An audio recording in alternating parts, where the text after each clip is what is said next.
Mumbai crime branch ने international child trafficking मामले का खुलासा करते हुए अब तक 8 लोगों को गिरफ्तार किया है, जो बच्चे की खरीदी बिक्री का काम किया करते थे।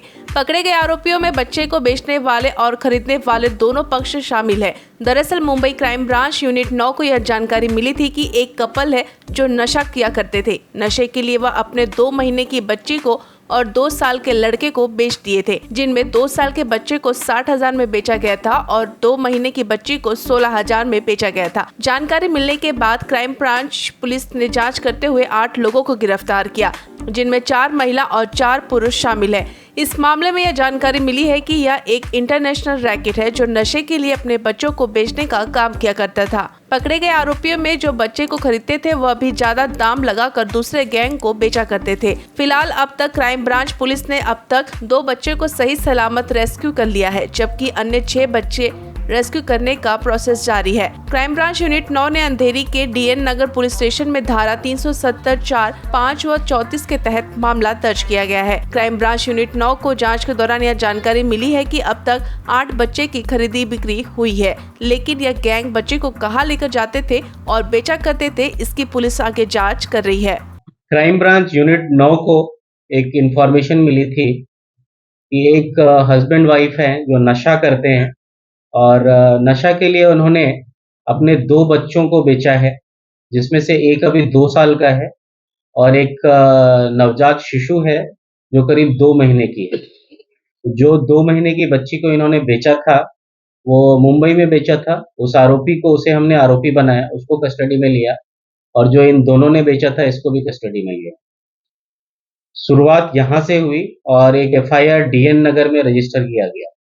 उसके बाद आगे और भी इसमें आरोपी मिले और ऐसा पता चला कि एक ऑर्गेनाइज्ड रैकेट की तरह चल रहा है और इसमें बहुत सारे आरोपी इंटर स्टेट लेवल पे काम कर रहे हैं। तो इसमें टोटल अभी तक 8 आरोपियों की गिरफ्तारी हुई है और इन 8 आरोपियों के साथ करीब 8 ऐसे बच्चे थे जिनको बेचा और खरीदा गया है। आगे टीम इस पर काम कर रही है और इसमें महाराष्ट्र के अलावा बाहर दूसरे स्टेट में भी बच्चों की खरीदी बिक्री हुई है और इसमें संभावना है कि आगे और भी कई आरोपी इसमें आएंगे और जो भी इसमें जिनका भी रोल आता है उनको किसी को भी हमारी इन्वेस्टिगेशन टीम नहीं छोड़ने वाली है। सर, ये किसको बेचते थे? जो बच्चे लेते थे वो लोग उन बच्चों का क्या करते? इसमें प्रिलिमिनरी ऐसा पता चल रहा है कि ये किसी कपल को देते थे या फिर इसमें ऐसा भी हुआ है कि किसी को बेचा है और उसने फिर आगे बेचा है।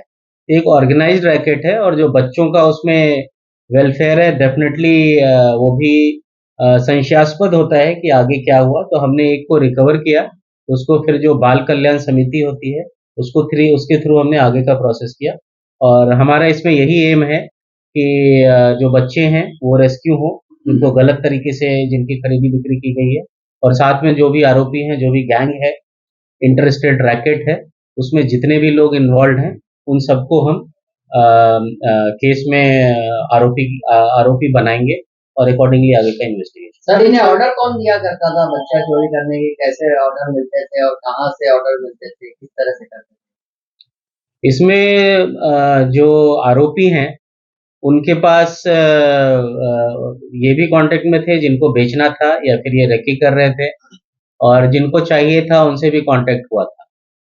तो ये इलीगल है और इसमें बच्चे की वेलफेयर का ध्यान इनको नहीं है और जो बेच रहे हैं उन्होंने सिर्फ पैसे के लिए जो बच्चों को बेचा है और जो मिडिल कितने में एक बच्चे का सौदा कितने में होता था? एक बैकग्राउंड फैक्टर देखा जाता था या कम उम्र के बच्चे को ज्यादा पैसे लिए जाते थे? इसमें जो हमें पता चला है एक केस में 60,000 में बेचा था, एक में 80,000 में बेचा था, ऐसे ही एक को 16,000 में बेचा था। तो अलग अलग तरह के वो अलग अलग हैं उसमें और वो आगे के इन्वेस्टिगेशन का हमारा पार्ट है कि एग्जैक्टली और भी कितने लोग इन्वॉल्व हैं, कैसे इनका पूरा रैकेट चल रहा है। सर, यहाँ का मोडस क्या था? कैसे पहचान करते थे और कैसे बेचते थे?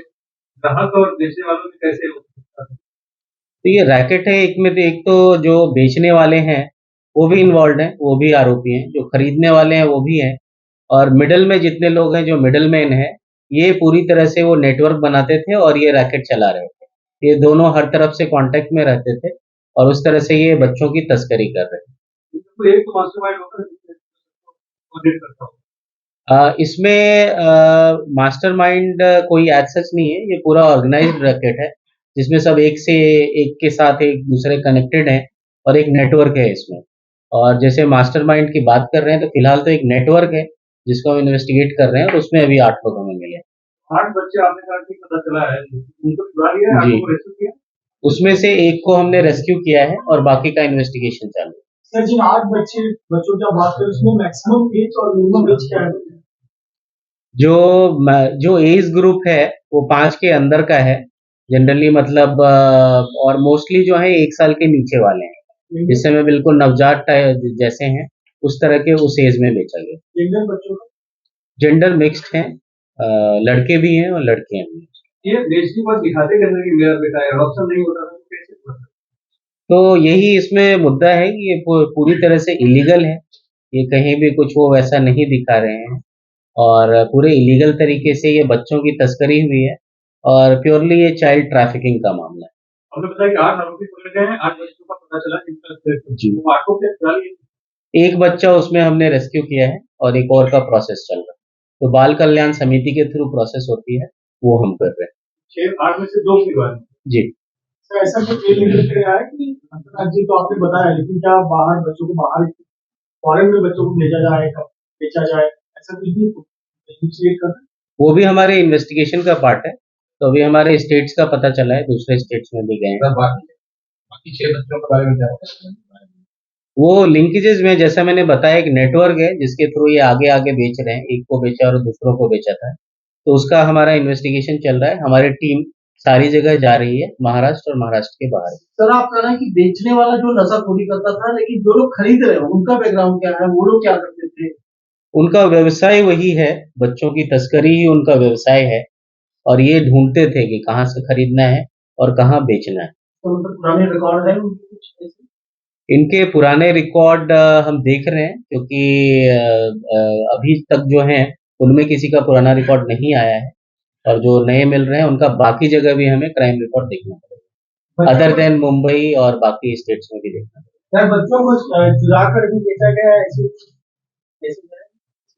हाँ, वो अभी इन्वेस्टिगेशन का पार्ट है। 2 उसमें ऐसे हैं, 3 बच्चे ऐसे हैं जिसमें पता चला कि उसके पेरेंट्स के थ्रू ही बेचा था और बाकी 5 जो है उसमें हम लिंक्स निकाल रहे हैं कि उनको कहाँ से मिला और कहाँ पे बेचा है।